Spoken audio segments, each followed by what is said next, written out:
represent Naperville Township in the state senate. And I appreciate so much each and every one of you coming today. This is so important for us to be able to talk and to hear your thoughts and to be able to communicate some of the things that are going on down in Springfield and also many of the things that are happening out in Washington, D.C.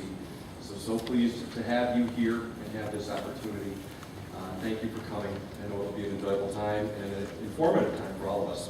I want to turn it over to a colleague of mine, State Representative Mike Hultgren, who represents the northern half of my state senate district. He's my state representative, and he's just going to say a quick hello. So Representative Mike Hultgren. I believe $50 billion in fraud on Medicare is the number floating around. One question I have is what's being done about that to straighten it out? And the second question I have is we keep hearing a lot of information about the new health care and Obamacare, et cetera, but no one really seems to know where we are on this whole thing. It's going to happen in 2 years, it's going to happen in 5 years, it's going to happen in 10. Won't a lot of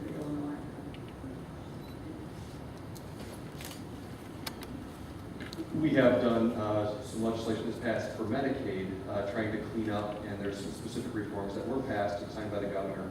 So there are some steps taken dealing with Medicaid, but unfortunately there wasn't significant work on the federal level really addressing some of the fraud and abuses there.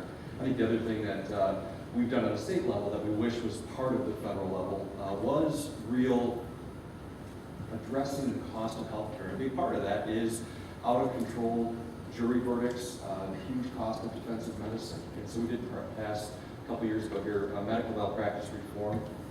Got that passed through the House and the Senate, signed by the governor.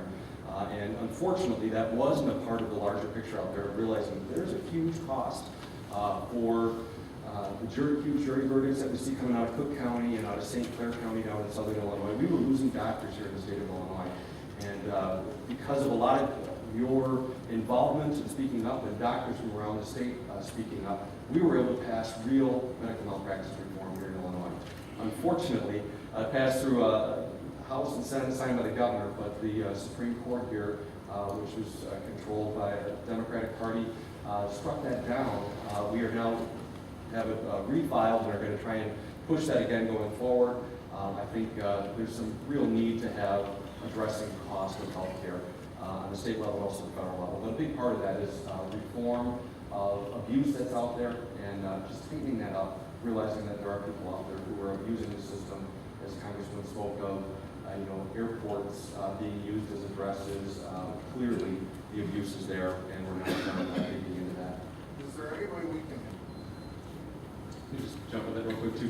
It is a big part of why we all want to be here today, is to hear from you, hear how this really impacts you, make sure that you understand a little bit more of the details of what's going on up in Washington, also down in Springfield, but really to hear from you and get ideas from you and hopefully encourage you to stay involved, to let us know your thoughts, suggestions you might have, things that we can take back and how we can best represent you in the places where we serve. So it does mean so much to us that all of you are here and having that ongoing input and really seeing that this is the starting point of where we're going to have a bigger impact going forward, making sure that there's real good change to legislation out in DC and also back in Springfield.